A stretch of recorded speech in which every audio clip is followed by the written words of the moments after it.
Hello student, welcome to college study Delhi university. So आज की video में हम पढ़ने वाले हैं कोस्ट अकाउंटिंग की यूनिट सेकंड। कोस्ट अकाउंटिंग की यूनिट सेकंड में दो पार्ट हैं। एक है मटेरियल जो कि मैं आपको ऑलरेडी करा चुकी हूँ, और दूसरा है लेबर जो कि आज मैं आपको कराने वाली हूँ। तो आज हम लेबर कोस्ट को थोड़ा डिटेल में देखेंगे। देखो, मैंने यहाँ पे एक इमेज अटैच करी है जिसके अंदर मैं जो भी पढ़ाने वाली हूँ ना उसकी डिटेल समरी है। सब थे सारी चीज़ें, जितने भी फॉर्मूले और सारी चीज़ें जो भी मैं पढ़ाने वाली हूँ सब कुछ। लेकिन मैं आपको अभी भी डिटेल में पढ़ाऊंगी। क्यों? क्योंकि जब आप अच्छे से एक बार पढ़ लोगे ना, लास्ट में जब आपको कभी भी रिवीजन करना होगा तो आपको पूरी पीडीएफ खोल के देखने की ज़रूरत नहीं पड़ेगी। आपको बस ये वाली इमेज देखनी है और आपको पूरे नोट्स की समरी एकदम समझ आ जाएगी। तो चलिए शुरू करते हैं। पहले समझते हैं कि लेबर कोस्ट क्या होती है। देखो, लेबर कोस्ट ना ह्यूमन रिसोर्सेज की जो कोस्ट होती है ना उस चीज़ को रिप्रेजेंट करती है। अब प्रोडक्शन के टाइम पे हम ह्यूमन रिसोर्सेज का यूज़ करते हैं, है ना, उसी को लेबर हम बोलते हैं। इसके अंदर टोटल आता है of all the kind of consideration जो हमने पे करा है या हम पे करेंगे, या फिर हमने कोई प्रोविजन बनाई है कि हम फ्यूचर में कोई भी पेमेंट करने वाले हैं एम्प्लॉय को। तो सबका टोटल हमारा लेबर कोस्ट के अंदर आता है। इसके अंदर वेजेस, सैलरी, कॉन्ट्रेक्चुअल पेमेंट और बेनिफिट सब कुछ आता है। अब लेबर कोस्ट का क्लासिफिकेशन देखते हैं। तो देखो, लेबर कोस्ट को हमने मटेरियल की तरह ही दो ही पार्ट में बांटा है। एक हमारी डायरेक्ट लेबर कोस्ट और दूसरी इनडायरेक्ट लेबर कोस्ट। अब ये डायरेक्ट लेबर कोस्ट क्या होती है? तो देखो, डायरेक्ट लेबर कोस्ट ना डायरेक्टली हमारी रिलेटेड होती है उन वर्कर से जो रॉ मटेरियल को फिनिश्ड प्रोडक्ट में ट्रांसफर करते हैं, जैसे machine operator, assembly line worker. इनको हम इकोनॉमिकली आइडेंटिफाई कर सकते हैं स्पेसिफिक कोस्ट ऑब्जेक्ट से। इनडायरेक्ट लेबर कोस्ट क्या होती है? ये वो वेजेस होती है जो हम उन वर्कर को पे करते हैं जो कि डायरेक्टली कन्वर्जन वाले प्रोसेस में इन्वॉल्व नहीं होते, जैसे कि सुपरवाइजर, इंस्पेक्टर, क्लीनर या स्टोर कीपर। अब देखो, यहाँ पे ना 5 इंपॉर्टेंट डिपार्टमेंट हैं जो कि organisation of accounting and control of labour cost से रिलेट करते हैं। अब क्योंकि हम लेबर कोस्ट पढ़ रहे हैं तो उसको कौन कौन कंट्रोल कर रहा है, उसकी कौन कौन अकाउंटिंग कर रहा है, वो डिपार्टमेंट के बारे में पढ़ना तो बहुत ज़रूरी है। तो इसीलिए हम इन 5 डिपार्टमेंट को भी डिटेल में पढ़ेंगे। तो सबसे पहला डिपार्टमेंट है पर्सोनल डिपार्टमेंट। देखो, ये ना सर्विस डिपार्टमेंट होता है जो कि रिस्पॉन्सिबल होता है ह्यूमन एक्सपेक्ट ऑफ ऑर्गेनाइजेशन के। अगर हम इसके फंक्शन देखें तो सबसे पहले आता है रिक्रूटमेंट एंड सिलेक्शन। मतलब ये प्रॉपर सिलेक्शन करता है वर्कर का और इंश्योर करता है कि right person at the right job. ठीक है। Then training. अब वर्कर एक बार सेलेक्ट हो गए, बट उन्हें कुछ स्किल्स तो चाहिए होंगी ना अपना असाइन टास्क को पूरा करने के लिए। तो वो स्किल्स की ट्रेनिंग प्रोवाइड करने का काम भी पर्सोनल डिपार्टमेंट का होता है। Then placement. प्लेसमेंट मतलब ये इंश्योर करता है कि वर्कर को राइट जॉब पे प्लेस किया जाए ताकि इनएफिशिएंसी रिड्यूस हो और लेबर टर्नओवर भी। Then reporting. रिपोर्टिंग का मतलब क्या है कि ये जो डिपार्टमेंट है ना, ये जनरेट करता है डेटा रिगार्डिंग लेबर टर्नओवर, और ये जो लेबर टर्नओवर वाला डेटा ये जनरेट करता है, इसी की हेल्प से हम सेपरेशन और रिप्लेसमेंट रेट कैलकुलेट करते हैं।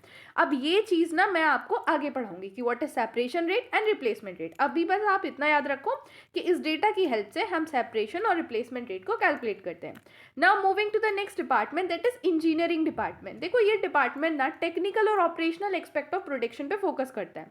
ये ना स्टैंडर्ड प्रोवाइड करता है जिसके अगेंस्ट में एक्चुअल परफॉर्मेंस को मेजर किया जाता है। तो इसके फंक्शन अगर हम देखें तो पहला आता है जॉब स्पेसिफिकेशन। मतलब ये पूरा प्लान प्रिपेयर करता है और स्पेसिफाई करता है कि जॉब कैसे परफॉर्म होनी है। ठीक है। Then job analyse. Job analyse में क्या करता है? ये जॉब को एनालाइज करता है and time and motion study conduct करता है, जिसकी हेल्प से ये स्टैंडर्ड टाइम डिटरमाइन करता है कि एक टास्क को कंप्लीट करने का स्टैंडर्ड टाइम क्या है। और ये जो स्टैंडर्ड टाइम है ना, ये हमारा यूज होता है इंसेंटिव प्लान में, हेस्ले और रेवेन्यू प्लान। अब ये प्लान क्या है ये भी हम आगे डिटेल में पढ़ेंगे। ठीक है। Then third is safety and supervision. देखो, ये ना वर्किंग कंडीशन को एकदम सेफ बनाता है फॉर अ वर्कर्स, ताकि कोई भी एक्सीडेंट ना हो। ठीक है। Now moving to the next department, that is time keeping department. देखो, जैसा इसका नाम है ना वैसे ही इसका काम है, टाइम कीपिंग डिपार्टमेंट। मतलब ये ना बहुत ज़रूरी डिपार्टमेंट है for a payroll and costing, और इसका फंक्शन ना दो तरीके का होता है। पहला तो टाइम कीपिंग। टाइम कीपिंग मतलब अटेंडेंस लगाना कि कौन सा वर्कर किस टाइम पे आ रहा है और किस टाइम पे जा रहा है। ठीक है। और ये जो डेटा है ना, ये कि कौन सा वर्कर किस टाइम पे आ रहा है और किस टाइम पे जा रहा है, इस डेटा की यूज से ही वेज कैलकुलेट होती है। ठीक है। Next is time booking. Time booking मतलब जॉब ट्रैकिंग कि कौन सा वर्कर कौन सी जॉब पे कितना टाइम ले रहा है। The record the time spend by worker on a different job and process on operation. और ये ज़रूरी होता है डिटरमाइन करने के लिए labour cost for a specific product. Now next is payroll department. Payroll department responsible होता है फाइनेंशियल कंप्यूटेशन और फिजिकल पेमेंट ऑफ वेजेस के लिए। सबसे पहले ये मेंटेन करता है रिकॉर्ड, किस चीज़ का रिकॉर्ड, कि permanent record of job classification and wage rate of each employee. Then computation, देखो ये ना टाइम कार्ड को वेरीफाई करके कैलकुलेट करते हैं कि ग्रॉस वेजेस कितनी अर्न करी है एक एम्प्लॉय ने, ठीक है। और फिर उसके बाद जितने एप्लीकेबल डिडक्शन होते हैं वो माइनस करके नेट अमाउंट कितना पेएबल है वो चीज़ यही डिटरमाइन करता है।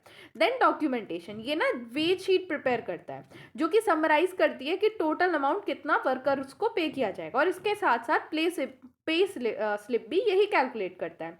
पे स्लिप के अंदर क्या होता है कि वर्कर को कितना अमाउंट पे करा गया है उसका प्रॉपर ब्रेक डाउन होता है। देन डिस्पर्समेंट, मतलब एक्चुअल पेमेंट भी यही डिपार्टमेंट करता है। Then next is cost accounting department. देखो कोस्ट अकाउंटिंग डिपार्टमेंट ना एनालिटिकल हब होता है लेबर कोस्ट का। ये डेटा एक्यूमुलेट करता है, मतलब सारे डेटा को कोस्ट से रिलेटेड एक साथ एक्यूमुलेट करता है, उनको क्लासीफाई करता है, ठीक है। फिर उसके बाद ये पे रोल को एनालाइज करता है ताकि जो लेबर कोस्ट है उसे स्पेसिफिक कोस्ट सेंटर जॉब या प्रोडक्ट पे एलोकेट कर सके। और यहीं पे बाइफर्केशन होता है डायरेक्ट लेबर का एंड द इनडायरेक्ट लेबर का। देन मैनेजमेंट रिपोर्टिंग, ये ना आउटलाइन प्रिपेयर करता है और स्पेशल लेबर कोस्ट को रिपोर्ट करता है मैनेजमेंट के पास कि ये स्पेशल लेबर कोस्ट आई है, और इस तरीके से हाईलाइट करता है इनएफिशिएंसीज को। So moving to the next topic, that is labor turnover. By the definition, labor turnover is the rate of change in composition of labor force in a organization. इसका मतलब क्या है कि लेबर टर्नओवर ये देखता है कि क्या चेंज आया है कॉम्पोजिशन ऑफ लेबर फोर्स में, कि कितने नए वर्कर ने ज्वाइन किया है, कितने वर्कर्स ने लीव करा है। अब लेबर टर्नओवर के ना कॉसेस पे देखते हैं। तो देखो दो कैटेगरी में कॉसेस को डिफाइन किया है मैंने, एक तो अनअवॉइडेबल कॉसेस जिन्हें हम अवॉइड नहीं कर सकते, और दूसरे हैं अवॉइडेबल के कॉसेस। अगर हम अनअवॉइडेबल कॉसेस में देखें तो पहला आता है डेथ। अगर किसी की डेथ हो गई है तो इस कॉज को हम अवॉइड तो नहीं कर सकते। Then retirement, ill health, seasonal nature of work. और अगर अवॉइडेबल केस देखो तो low wages, poor working condition, lack of promotion, bad supervision or long working hour, as well as poor personal policies. Now moving to the next subtopic, that is measurement method of labor turnover. अब labor turnover तो तुम्हें समझ आ गया कि क्या change आया workers की composition में, लेबर की कंपोजिशन में, कितने लेबर छोड़ के गए, कितने नए वर्कर्स ने ज्वाइन किया, ठीक है। अब इनको मीजर कैसे करा जाता है, इस लेबर टर्नओवर को मीजर करने के कई सारे मेथड है। पहला है सेपरेशन मेथड। देखो जैसा इसका नाम है ना सेपरेशन, तो ये ना वही चीज मीजर करता है कि कितने लोग छोड़कर गए, कितने सेपरेट हुए ऑर्गेनाइजेशन से, बस उसको मीजर करता है एक पर्टिकुलर पीरियड में। ये नहीं देखता कि जो लोग छोड़ के गए उनकी जगह पे नए पे आए या नहीं, कितने लोग नए आए, उसको देखता ही नहीं, बस इतना देखता है कि कितने सेपरेट हो गए। तो इसका फॉर्मूला है कैलकुलेट करने का number of worker left divide by average number of worker, ठीक है। Next is replacement method. अब रिप्लेसमेंट मेथड ये देखता है कि जो वर्कर छोड़ के गए थे उसकी जगह कितने नए वर्कर आ गए, मतलब कितने रिप्लेस हो गए, ठीक है। तो इसका फॉर्मूला होता है number of worker replace divide by average number of worker. Now moving to the next method, that is flux method. देखो फ्लक्स मेथड ना टोटल मूवमेंट ऑफ लेबर को मेजर करता है। ये सेपरेशन को भी लेता है और रिप्लेसमेंट को भी लेता है during a period of time. तो जितने वर्कर छोड़ के गए प्लस उसकी जगह पे कितने आ गए, उनका टोटल करके हमें डिवाइड करना होता है एवरेज नंबर ऑफ वर्कर से। अब यहाँ पे एक इंपॉर्टेंट पॉइंट है, अगर या इसमें ये जो ऊपर है number of separation plus number of replacement, अगर इस नंबर ऑफ रिप्लेसमेंट में हम वो नए वर्कर भी ऐड कर दे जो कि एक्सपेंशन की वजह से आए, मान लो कोई नया डिपार्टमेंट ऐड हुआ और उसमें कुछ नए वर्कर्स आए, तो उनको हम क्या कहें, number of workers for expansion, यही तो कहेंगे ना, क्योंकि नया डिपार्टमेंट ऐड हुआ है, एक्सपेंशन हुआ है, तो फिर ये बन जाएगा हमारा नंबर ऑफ असेशन, ठीक है। इसको हम फिर क्या कहेंगे, इसको कहेंगे हम नंबर ऑफ असेशन। तो यहाँ पे अगर इसको हम कैलकुलेट करेंगे as a number of separation plus number of accession, number of accession में number of replacement plus number of new joining होता है divided by average number of worker. और ये ना थोड़ा सा मॉडिफिकेशन आ जाता है बस फॉर्मूले में, बाकी इस मेथड का नाम भी फ्लक्स मेथड ही है। तो फ्लक्स मेथड के दो फॉर्मूले हैं, एक तो ये और दूसरा ये वाला फॉर्मूला कब लगता है, when if the new worker are recruited due to expansion, तो फॉर्मूला ये लगता है। अगर नहीं है तो फिर फॉर्मूला हमारा ये लगता है। अब हम करेंगे एक क्वेश्चन ताकि आपको ये मेथड प्रॉपर क्लियर हो जाए। यहाँ पे मैंने एक क्वेश्चन लिया है, एक बार इसको पढ़ते हैं फिर इसको अच्छे से सॉल्व करेंगे। From the following data given by personnel department calculate the labour turnover rate by applying separation method, replacement method and flux method. देखो हमें यहाँ पे नंबर ऑफ वर्कर दिया है on a payroll at the beginning, starting में कितने थे, फिर एंडिंग में कितने थे, ठीक है। उसके बाद फिर हमें कहा है कि during a month 10 worker left, 40 worker were discharge and 150 worker were recruited, out of which 25 worker were recruited in a vacancy of those leaving and while the rest were engaged in a expansion scheme। तो अब अगर मैं आपको कहूँ कि आपको separation method use करना है, ठीक है, सेपरेशन मेथड का फॉर्मूला क्या था कि number of worker separated divide by average number of worker. अगर आपको रिप्लेसमेंट यूज करना हो या फ्लक्स यूज करना हो तो भी आपको एवरेज नंबर ऑफ वर्कर तो चाहिए होंगे। तो अब हमारे पास बिगनिंग और एंडिंग का डेटा भी है, तो सबसे पहले हम कैलकुलेट करते हैं average number of worker. Average number of worker कैसे कैलकुलेट होगा, बिगनिंग का अमाउंट, बिगनिंग के number of worker plus ending के number of worker divide by 2। जब आप इसे कैलकुलेट करोगे, आई होप आप सभी के पास कैलकुलेटर है, तो आपके पास आंसर आएगा 1000। इतना कैलकुलेट हुआ। अब हम मेथड बाय मेथड कैलकुलेशन करते हैं। पहले देखते हैं सेपरेशन मेथड। तो सेपरेशन मेथड का फॉर्मूला ये होता है, अब हमें एवरेज नंबर ऑफ वर्कर तो हमने कैलकुलेट कर लिए, कितने हैं 1000, लेकिन हमें नंबर ऑफ वर्कर जो छोड़ के गए हैं उन्हें भी तो देखना है। तो देखो क्वेश्चन के अंदर लिखा है कि 10 वर्कर तो छोड़ के गए हैं, इसके अलावा 40 वर्कर को डिस्चार्ज कर दिया है, तो टोटल जो सेपरेटेड वर्कर हैं वो है 50, ठीक है। अब यहाँ पे हम डायरेक्टली 50 लिखेंगे, मल्टीप्लाई कर देंगे 100, क्योंकि हमारा आंसर परसेंटेज में आता है, तो हमारे पास आएगा 5%, ठीक है। एक मेथड हमने कैलकुलेट कर लिया। अब देखते हैं कि दूसरा मेथड क्या है। दूसरा मेथड है रिप्लेसमेंट मेथड। तो अब हम रिप्लेसमेंट मेथड से कैलकुलेट करेंगे। देखो रिप्लेसमेंट मेथड का मेरा फॉर्मूला होता है number of worker replaced divide by average number of worker. अब एवरेज नंबर ऑफ वर्कर तो हमने निकाल रखा है। अब देखते हैं नंबर ऑफ वर्कर रिप्लेस कितने हैं। यहाँ क्वेश्चन में कहा है कि हमने 150 वर्कर्स को रिक्रूट करा है, जिसमें से 25 वर्कर रिक्रूट हुए हैं जो वैकेंसी खाली पड़ी थी, मतलब जो वर्कर छोड़ के गए थे। तो रिप्लेस कितने हुए हैं 25, ठीक है। तो अब हम इसको 25 इंटू 100, हमारे पास आंसर आ जाएगा 2.5%। इस मेथड से भी कैलकुलेशन हो गई। Now moving to the last method, that is flux method. देखो मेरे फ्लक्स मेथड के दो मेथड थे। मैंने आपको बताया था कि जो फ्लक्स मेथड होता है ना, उसके दो फॉर्मूले होते हैं।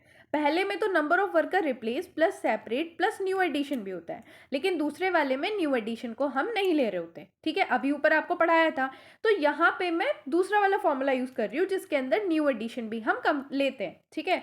तो अब इसी से कैलकुलेशन करके देखते हैं। देखो नंबर ऑफ वर्कर सेपरेटेड कितने थे 50, नए वर्कर कितने रिक्रूट हुए रिप्लेस 25, और हमारे जो न्यू एडिशन वैकेंसी थी 25 कौन थे जो रिप्लेस हुए थे, इसके अलावा जो न्यू एडिशन वैकेंसी थी वो कितनी है 125। तो ये हमारा टोटल है और इसको हम डिवाइड करेंगे अब एवरेज नंबर ऑफ वर्कर से। तो हमारे पास इंटू कर देंगे 100, ठीक है, यहाँ पे ये 100 है, तो हमारे पास आंसर आ जाएगा 20%, जो कि हमारे फ्लक्स मेथड का है आंसर। आई होप आपको इन तीनों मेथड की कैलकुलेशन क्लियर है। Moving to the next topic, that is cost of labour turnover. देखो लेबर टर्नओवर की कॉस्ट को हमने दो कैटेगरी में बाइफर्केट कर रखा है। पहला तो प्रिवेंटिव कॉस्ट और दूसरा रिप्लेसमेंट कॉस्ट। अब प्रिवेंटिव कॉस्ट क्या होता है, वर्कर ना छोड़ के जाए अपनी जॉब, उससे करने में, उनको सेटिस्फाई करने में जो कॉस्ट आती है ना, उसे प्रिवेंटिव कॉस्ट कहते हैं, जैसे medical services, welfare, pension scheme and good administration. Replacement cost क्या होती है कि एक बार मान लो वर्कर छोड़ के जा चुका है, तो फिर उसकी जगह पे दूसरे पर्सन को रिक्रूट करने में, ट्रेनिंग देने में जो भी लॉस आता है उसे हम कहते हैं replacement cost. Now moving to the next topic, time keeping and time booking. अभी ऊपर मैंने तुम्हें 5 डिपार्टमेंट के बारे में पढ़ाया था, उसमें से एक डिपार्टमेंट था टाइम कीपिंग डिपार्टमेंट, जिसके मैंने दो फंक्शन बताए थे, time keeping and time booking. I hope आपको याद होगा, ठीक है, ध्यान से सुना होगा, तो सुना था ना, ध्यान से दोबारा सुन लो। अब तो देखो टाइम कीपिंग और टाइम बुकिंग क्या होता है वो मैंने ऊपर बता दिया था, वो नहीं बताने वाली, अब मैं आगे पढ़ाने वाली हूँ। तो टाइम कीपिंग डिपार्टमेंट के और टाइम बुकिंग डिपार्टमेंट के ना कुछ मेथड्स हैं, और ये मेथड्स कई बार आपके थ्योरी क्वेश्चन में पूछे गए हैं। तो ये मेथड्स कराना मेरा धर्म बन जाता है, तो मैं आपको ये मेथड्स करा रही हूँ। ठीक है। तो देखो टाइम कीपिंग डिपार्टमेंट में क्या होता है कि पर्सन किस टाइम पे आया, पर्सन का मतलब वर्कर, वर्कर किस टाइम पे आया, किस टाइम पे गया, उस चीज को रिकॉर्ड करना। इसका ऑब्जेक्टिव होता है पे रोल प्रिपरेशन में हेल्प करना और स्टेचुटरी रिक्वायरमेंट को मीट करना। अब किस तरीके से हम टाइम कीपिंग कर सकते हैं, तो उसका पहला मेथड है अटेंडेंस रजिस्टर। अब अटेंडेंस रजिस्टर क्या है ये तो बताने की जरूरत नहीं है, आप सारे बच्चे स्कूल तो गए होंगे ना। क्या कह रहे हो मैडम, हम तो स्कूल भी नहीं जाते थे, कभी तो गए होंगे ना। हाँ, तो वो मैडम जो वो अटेंडेंस लेती थी ना, नाम बोल के बेटा राम प्रकाश, बेटा श्याम प्रकाश, वो अटेंडेंस रजिस्टर ही होता है। तो ऐसी वर्कर्स के नाम बोल के उनकी मैनुअली अटेंडेंस लगाई जाती है। देन नेक्स्ट इज टोकन और डिस्क मेथड। टोकन या डिस्क मेथड में क्या होता है कि एक बोर्ड होता है, उस पे टोकन रखे होते हैं, सबको एक एक नंबर अलॉट करा होता है और सबके अलॉटेड नंबर के टोकन रखे होते हैं। अब जैसे ही मान लो ये था चिंटू, चिंटू को नंबर अलॉट था 5, ठीक है। जैसे ही चिंटू आया, चिंटू ने इस बोर्ड पे से नंबर 5 का अपना टोकन निकाल के एक डब्बा रखा था साइड में, उसके अंदर डाल दिया, तो चिंटू की अटेंडेंस लग गई। दिस इज टोकन और disc method. Next is time recording clock. इसमें क्या होता है कि चिंटू को ना एक ऐसे क्लॉकिंग कार्ड दिया हुआ था, तो इस कार्ड से क्या था कि जब जैसे ही चिंटू आया, उसने क्या किया, क्लॉक मशीन के अंदर इस कार्ड को डाला, और जिस टाइम पे क्लॉक मशीन के अंदर इस कार्ड को इंसर्ट किया गया था, वो टाइम मशीन ने इस कार्ड पे प्रिंट कर दिया। तो इससे ये पता चल गया कि चिंटू इस टाइम पे आया था, क्योंकि जैसे ही आया होगा उसने अपने कार्ड जो है क्लॉक मशीन में डाला होगा, तो automatically exact time of arrival Chintu का पता चल गया। Then next is biometric system. अब बायोमेट्रिक सिस्टम तो आई गेस तुम्हें समझाने की जरूरत नहीं है, आज के टाइम में तो सबको ही पता है कि बायोमेट्रिक में क्या होता है कि आपके फिंगरप्रिंट या आपके एरिक्स स्कैन किए जाते हैं, ठीक है। और इससे ना प्रॉक्सी नहीं लग पाती, जैसे आप अभी कॉलेजेस में सारी अपने प्रॉक्सी लगवा लेते हो ना कि मैडम वो उसकी लगा दो अटेंडेंस करके, है ना, तो वो नहीं हो पाता बायोमेट्रिक सिस्टम में। Then next is time booking. Time booking क्या होता है, टाइम बुकिंग रिकॉर्ड करता है कि वर्कर ने डिफरेंट जॉब पे या प्रोसेस पे कितना टाइम स्पेंड किया है। इसका ऑब्जेक्टिव होता है कि जो भी वर्कर का टाइम है वो प्रॉपरली यूटिलाइज्ड हो। तो इसके मेथड में पहला आता है जॉब टिकट। जॉब टिकट में क्या होता है कि एक कार्ड प्रिपेयर्ड होता है हर एक स्पेसिफिक जॉब का, जिसके अंदर रिकॉर्ड किया जाता है कि जॉब नंबर क्या था, कितना टाइम स्पेंड हुआ और वर्कर ने क्या काम वहां पे परफॉर्म किया। Then next is combined time and the job card. ये ना अटेंडेंस भी रिकॉर्ड करता है और जॉब का टाइम भी रिकॉर्ड करता है, टोटल टाइम कितना स्पेंड किया वर्कर ने, एज वेल एज कौन कौन से डिफरेंट जॉब पे वो टाइम स्पेंड किया, टोटल चीजें ये रिकॉर्ड करता है। देन नेक्स्ट इज डेली और वीकली टाइम शीट। देखो daily and weekly time sheet ना वर्कर खुद से मेंटेन करता है डेली या वीकली टाइम शीट पे। इसमें क्या होता है कि वर्कर ना टाइम डालता है कि मैंने कौन कौन सी वेरियस एक्टिविटी करी है और कितनी एक्टिविटी पे कितना टाइम स्पेंड किया है जा, और ये ना जॉब स्पेसिफिक नहीं होता, इतना ध्यान रखना।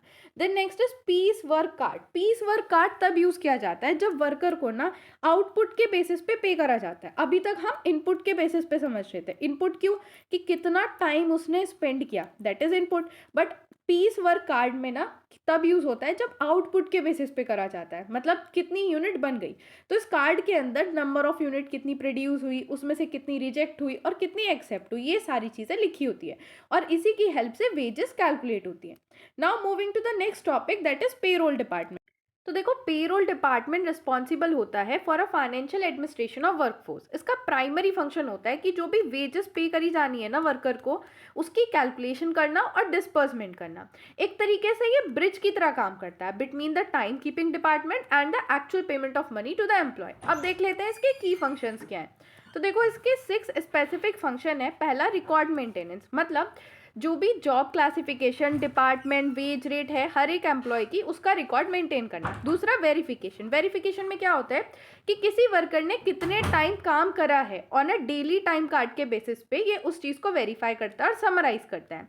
Then third is computation. Computation मतलब प्रिपेयर करना पेरोल को और ग्रॉस वेजेस कितनी हुई, जो किसी एम्प्लॉय की कितनी ग्रॉस वेजेस हुई उसको कैलकुलेट करना। Then next is deduction. Deduction में क्या करते हैं कि देखो ग्रॉस वेजेस उसने कैलकुलेट कर ली थी पहले, अब उसमें से जो भी पेरोल डिडक्शन होती है जैसे प्रोविडेंट फंड की, टैक्सेस की, रिकवरी ऑफ लोन की, वो सारी डिडक्ट कर देना।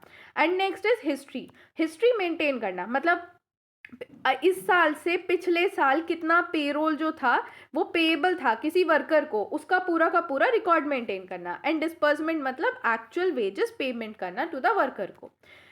अब ये जो पेरोल डिपार्टमेंट है ना, ये दो इंपॉर्टेंट डॉक्यूमेंट्स को प्रिपेयर करता है। पहला तो वेज शीट, जिसे पेरोल शीट भी कहते हैं, and the next is pay slip. देखो वेज शीट जो है वो सेंट्रल डॉक्यूमेंट होती है जो इस डिपार्टमेंट के द्वारा प्रिपेयर की जाती है। उसके अंदर क्या होता है कि जितने भी वर्कर थे एक पर्टिकुलर पीरियड में, उनका पूरा नाम होता है, फिर उनकी ग्रॉस वेजेस उन्होंने कितनी अर्न करी है वो लिखी होती है, नेसेसरी डिडक्शन कितनी हुई है वो मेंशन होती है, और नेट वेजेस जो पे करनी है उन्हें वो भी मेंशन होती है।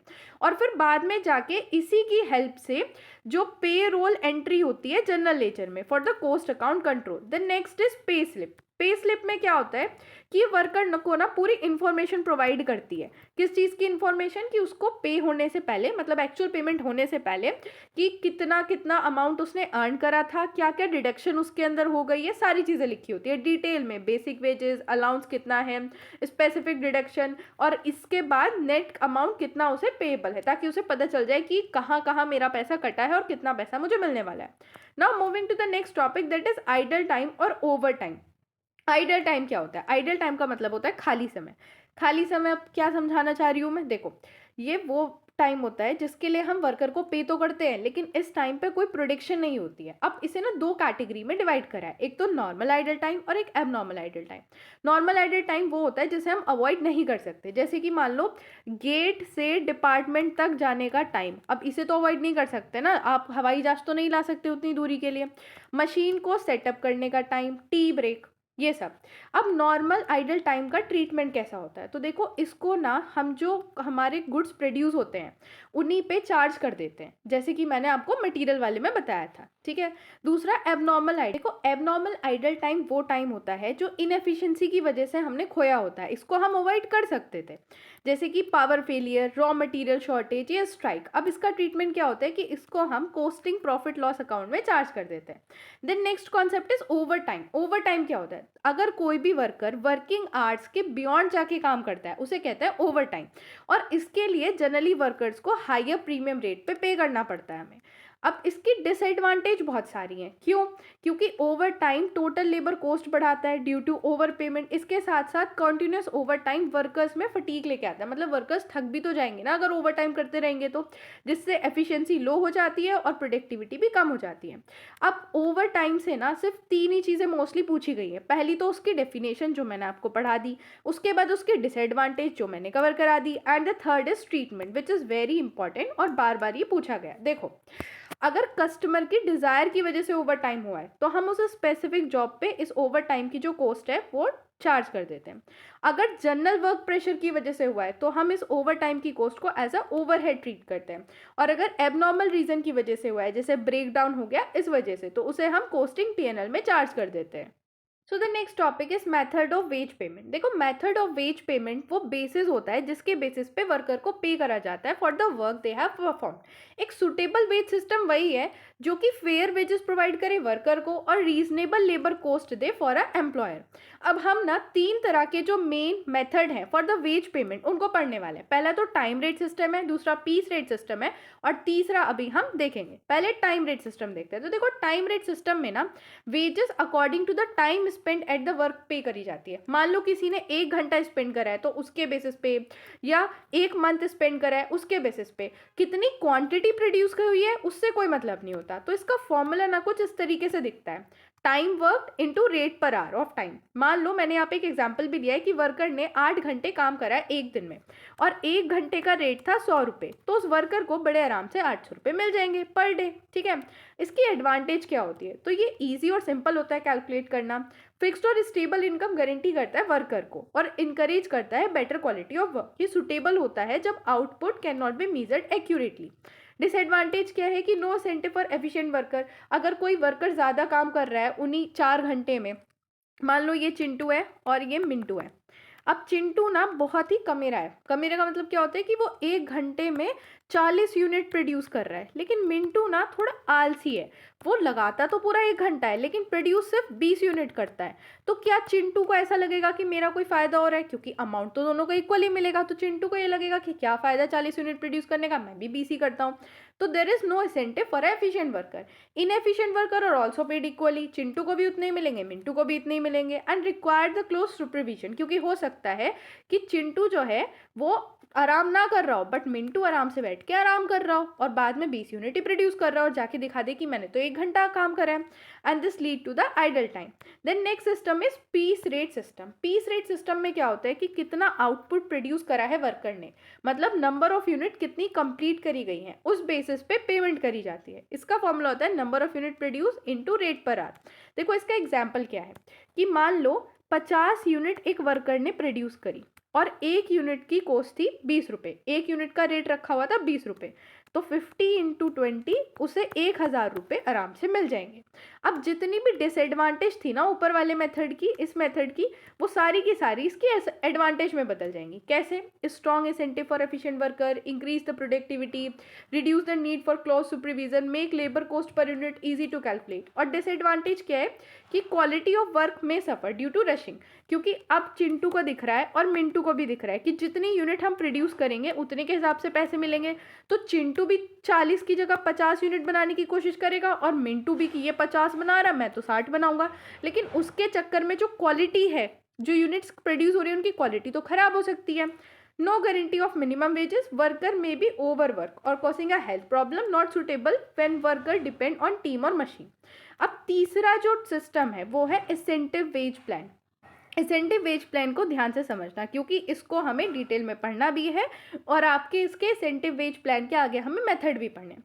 देखो इंसेंटिव वेज प्लान एक तरीके का सिस्टम है जो वर्कर को एक्स्ट्रा पेड करता है, बोनस पेड करता है। कब? अगर उसने स्टैंडर्ड टाइम से कम टाइम लिया है या फिर स्टैंडर्ड यूनिट से ज़्यादा आउटपुट प्रोड्यूस करा है, जिससे क्या हो रहा है कि एफिशिएंसी भी इंप्रूव हो रही है और प्रोडक्टिविटी भी इंप्रूव हो रही है। जो ऊपर के दो मेथड की जितनी डिसएडवांटेज थी उसको ये डिस्कार्ड करता है और जितनी एडवांटेज थी उसको एडमिट करता है। ठीक है, तो इंसेंटिव वेज प्लान के हमें मेथड पढ़ने। सो हमारा पहला प्लान है हल्सी इंसेंटिव प्लान। अब इसके अंदर क्या होता है कि ये ना टाइम बेस्ड इंसेंटिव स्कीम है जिसमें वर्कर को गारंटी टाइम वेजेस तो दिया जाता है फॉर एक्चुअल टाइम जो भी उसने काम करा है, लेकिन इसके अलावा जितना टाइम वो सेव करता है उसके लिए अलग से बोनस पे करा जाता है। और वो कितना होता है? जितना टाइम उसने सेव करा है उसका 50%। तो इसमें क्या क्या चीज़ें होती हैं? Standard time for the job is fixed, actual time taken for the worker is recorded. और टाइम सेव कैसे निकाला जाता है? स्टैंडर्ड टाइम में से एक्चुअल टाइम को माइनस करके। और फिर ये जो बोनस है वो वर्कर और एम्प्लॉयर दोनों के बीच में शेयर करा जाता है। अब इसका फॉर्मूला क्या होता है? तो देखो टाइम सेव का फॉर्मूला वही है जो मैंने अभी ऊपर बताया। बोनस कितना होता है? जो भी आपने टाइम सेव करा उसका आर्ली रेट से मल्टीप्लाई करके उसका भी 50%। तो टोटल अर्निंग क्या हो गई कि आपने एक्चुअल टाइम कितना वर्क किया into hourly rate plus bonus. ठीक है, अब मैं ना आपको इसका एक क्वेश्चन कराती हूँ ताकि आपको इसको कैलकुलेशन बिल्कुल अच्छे से आ जाए। और ध्यान रखना, ये जो प्लान्स मैं करा रही हूँ ना, इन प्लान्स में से कोई ना कोई एक प्लान का क्वेश्चन आपके एग्जाम में ज़रूर आएगा। तो इन प्लान्स के क्वेश्चन को ढंग से समझ लेना और कैलकुलेटर लेके बैठ जाओ अपना। यहाँ पे मैंने एक क्वेश्चन लिया है, एक बार इसको ध्यान से पढ़ लेते हैं। तो standard time allowed for a job is 20 hour at a rate of 2 per hour. Actual time taken by the worker is 15 hour. हमें कैलकुलेट करना है earning and effective wage rate under the Halsey plan. ठीक है, तो देखो यहाँ पे हमारा ना स्टैंडर्ड टाइम हमें दे रखा है। स्टैंडर्ड टाइम सारी चीज़ें हम लिख लेते हैं। Standard time is 20 hours. Actual time कितना लगा है? Actual time is 15 hours. तो अगर मैं टाइम सेव निकालूं कि कितना टाइम सेव्ड हुआ, तो दैट इज स्टैंडर्ड टाइम 20 था, एक्चुअल में 15 में उसने कर दिया, तो टाइम कितना सेव हुआ? That is 5 hours. 5 आवर्स जो है वो सेव करे गए। अब हमें पता है कि हमारा फॉर्मूला क्या होता है कि हमें जो टाइम सेव है उसकी मल्टीप्लाई करना होता है रेट से और उसका 50% लेना होता है फॉर अ बोनस। तो अगर मैं अब बोनस कैलकुलेट करूँ, बोनस, तो ये कितना होगा जो मैंने टाइम सेव किया है अकॉर्डिंग टू द क्वेश्चन, जो टाइम सेव हुआ है इनटू जो रेट है इनटू उसका 50%। तो टाइम कितना सेव हुआ है? 5 घंटे। ठीक है, और रेट कितना है? 2। और इसका अगर हम 50% लें तो अमाउंट आ जाएगा ₹5। अब हमारे पास बोनस भी आ गया है। अब एक्चुअल वेजेस और कैलकुलेट कर लेते हैं। तो वेजेस फॉर टाइम, जितने टाइम के लिए काम किया गया है, टाइम वर्क, कितने घंटे काम करा गया? 15 घंटे काम करा गया। और किस रेट पे काम किया गया है? ₹2 के रेट पे। तो कितना अमाउंट हुआ? 30। तो टोटल पेमेंट कितनी होगी, टोटल पेमेंट कितनी होगी, दिस 5 प्लस दिस 30, तो टोटल पेमेंट हमारी आ जाएगी, यहीं पे लिख लेती हूँ, total payment is equals to 35 rupees. इस तरीके से हमारा अमाउंट जो है वो कैलकुलेट होगा। हमने क्या किया, पहले टाइम सेव निकाला, फिर टाइम सेव के हिसाब से बोनस कैलकुलेट किया, उसके अलावा जो एक्चुअल टाइम काम किया गया था वो कैलकुलेट करी, और फिर टोटल अर्निंग हमने कैलकुलेट कर ली। Now moving to the next incentive plan, that is row 1। ठीक है, तो ये ना टाइम बेस्ड इंसेंटिव प्लान होता है, बट यहाँ पे जो बोनस है ना उसकी कैलकुलेशन अलग होती है। जैसे पहले वाला प्लान था वैसा ही ये प्लान है, ये भी टाइम बेस्ड ही है, लेकिन बस इसकी बोनस की कैलकुलेशन अलग है। यहाँ पे बोनस कैलकुलेट करने के लिए रेशो लिया जाता है time save to standard time का, ये रेशो लिया जाता है to calculating a bonus rather than a fix percentage. जैसे वहाँ पे फिक्स परसेंटेज था 50%, यहाँ पे परसेंटेज नहीं है, यहाँ पे रेशो है। तो ये यहाँ पे स्टैंडर्ड टाइम फिक्स्ड होता है, वर्कर को पे किया जाता है time wages for actual time work, और बोनस इंक्रीज होता है with efficiency but decreasing rate पे। इसका फॉर्मूला ना कुछ इस तरीके से दिखता है। अब आप देखोगे कि यहाँ पे टाइम सेव का फॉर्मूला भी सेम ही है और टोटल अर्निंग का भी सेम ही है। अगर कोई फॉर्मूला चेंज है तो वो है बोनस का। बोनस के अंदर क्या कर दिया गया है, बस कि यहाँ पे time save divide by standard time कर दिया गया है। ठीक है, अब इसकी एडवांटेजेस दी है, कुछ डिसएडवांटेज दी है, और अब हम डायरेक्टली चलते हैं क्वेश्चन पे, ताकि आप ढंग से समझ पाओ कि कैसे हम चीज़ों को कैलकुलेट करेंगे। अब देखो यहाँ पे आप देख रहे होंगे कि हमारा क्वेश्चन ना सेम ही है जो पहला वाला क्वेश्चन था, लेकिन इस वाले क्वेश्चन को अब हम दूसरे प्लान से सॉल्व करेंगे। तो अब इस बार ना हम सबसे पहले एक्चुअल वेजेस कितनी होंगी वो कैलकुलेट करेंगे। एक्चुअल वेजेस कैलकुलेट करने के लिए हमने एक्चुअल टाइम जो काम किया है वो ले लेंगे और एक्चुअल रेट कितना है वो ले लेंगे। So it is 30 rupees. अब हम कैलकुलेट करेंगे बोनस, और बोनस कैलकुलेट करने का फॉर्मूला यहाँ पे थोड़ा अलग है। तो देखते हैं एक बार किस तरीके से बोनस कैलकुलेट होगा। सो बोनस कैलकुलेट करने का फॉर्मूला क्या है कि टाइम कितना सेव किया गया, time saved upon standard time कितना है, इनटू टाइम टेकन कितना एक्चुअल में टाइम लिया है, इनटू रेट, रेट कितना है पर आवर। तो देखो इस क्वेश्चन में टाइम कितना सेव किया गया था, टाइम कितना सेव किया गया था 5 आवर्स, और एक्चुअल में टाइम कितना लिया है 15 आवर्स, और हमारा स्टैंडर्ड टाइम क्या था 20। तो अब बस फॉर्मूले में हम डालेंगे values, time save is 5 hours 20 into 15 into 2, जिससे कैलकुलेट करके हमारे पास आंसर आएगा 7.5। तो अब अगर मैं कहूँ कि टोटल अर्निंग हमें कैलकुलेट करनी है, टोटल अर्निंग क्या होता है कि एक्चुअल वेजेस जो पे करनी है प्लस बोनस। तो हमारी एक्चुअल वेजेस थी 30 और बोनस हमने कितना कैलकुलेट किया 7.5, तो हमारी टोटल अर्निंग हो गई 37.5। आई होप आपको ये चीज़ बहुत अच्छे से क्लियर है कि किस तरीके से इस प्लान के अंदर हम टोटल अर्निंग को कैलकुलेट करते हैं। Now we have the next plan that is Taylor differential piece rate system. देखो ये वाला जो प्लान है ना वो टाइम बेसिस पे कैलकुलेशन नहीं करता, बल्कि किस बेसिस पे करता है कि कितना आउटपुट प्रोड्यूस किया गया है वर्कर के द्वारा, उस पे करता है कैलकुलेशन अपनी। ठीक है, तो इसमें क्या होता है कि दो रेट लिए जाते हैं, एक तो लोअर रेट और एक हायर रेट। लोअर रेट कब अप्लाई होता है, अगर आपने स्टैंडर्ड से बिलो आउटपुट प्रोड्यूस करा है, और हायर रेट अगर स्टैंडर्ड से अब प्रोड्यूस करा है। और स्टैंडर्ड आउटपुट जो है वो फिक्स किया जाता है, और यहाँ पे कोई भी गारंटी ऑफ मिनिमम वेजेस नहीं होता है, जैसे कि पिछले प्लान्स में था।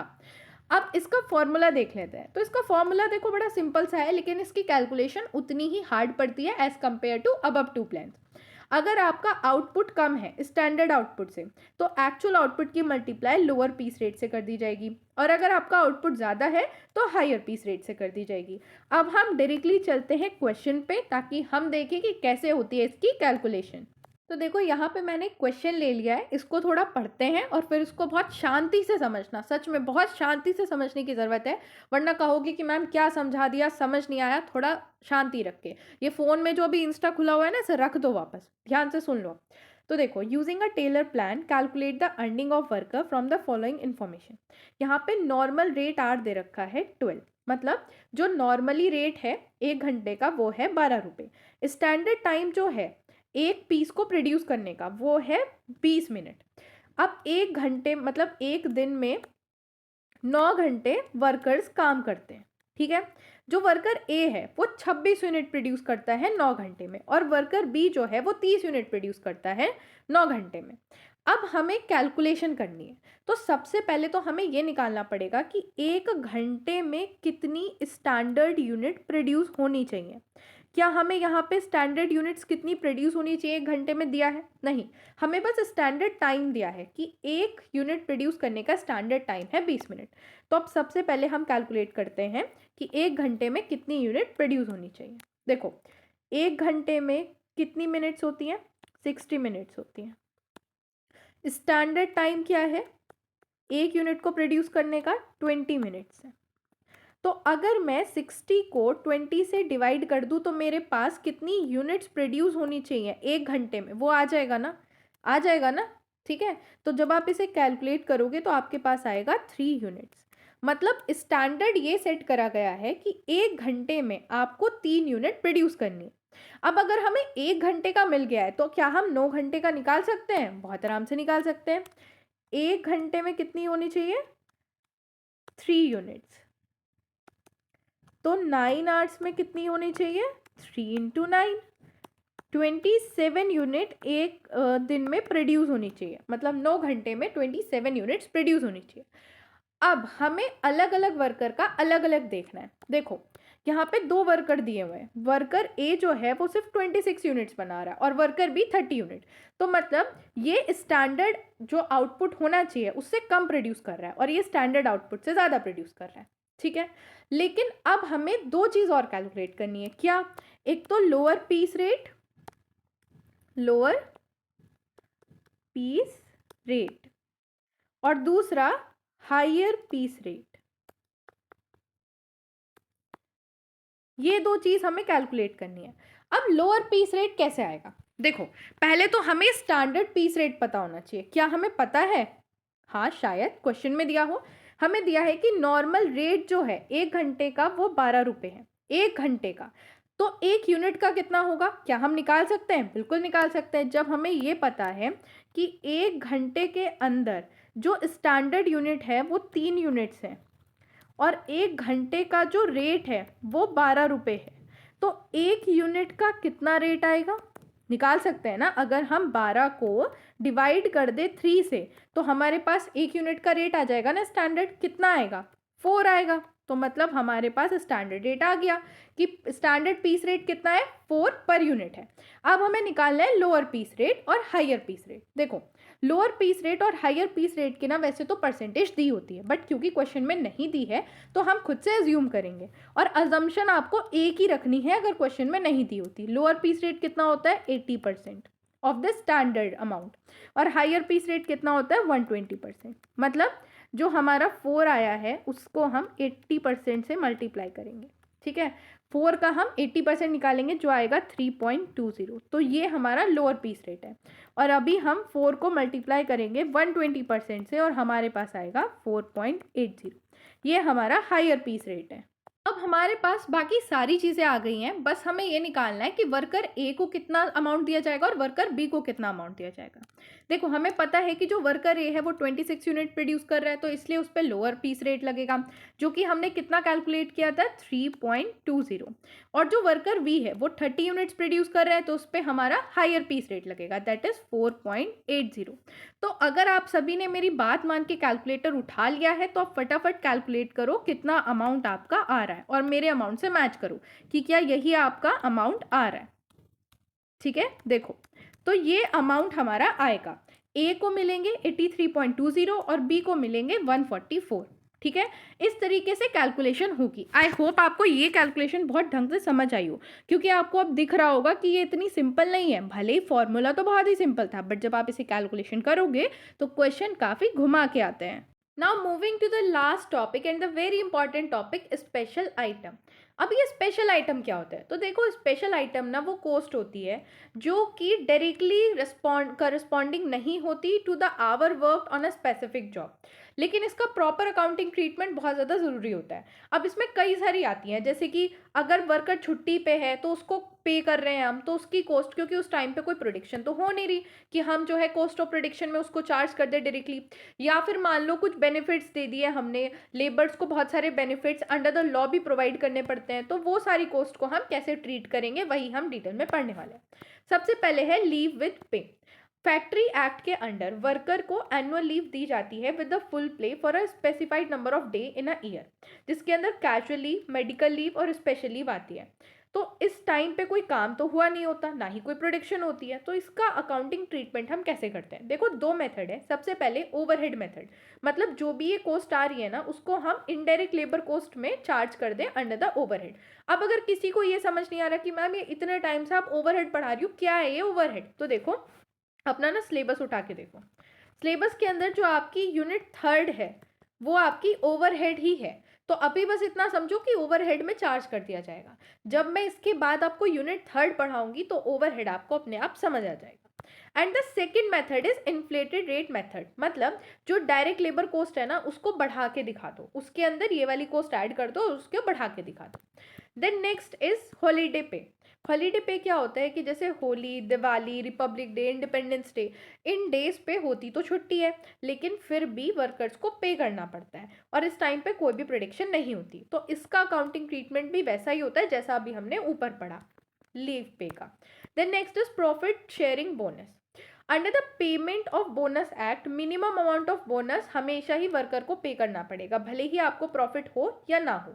अब इसका अकाउंटिंग ट्रीटमेंट क्या होता है? एक तो ये कॉस्ट ऑफ प्रोडक्शन पे आप चार्ज कर दो, या फिर अगर बोनस आपने डायरेक्ट वर्कर को पे किया है तो डायरेक्ट लेबर कॉस्ट में चार्ज कर दो, इनडायरेक्ट वर्कर को पे करा है तो ओवरहेड में चार्ज कर दो।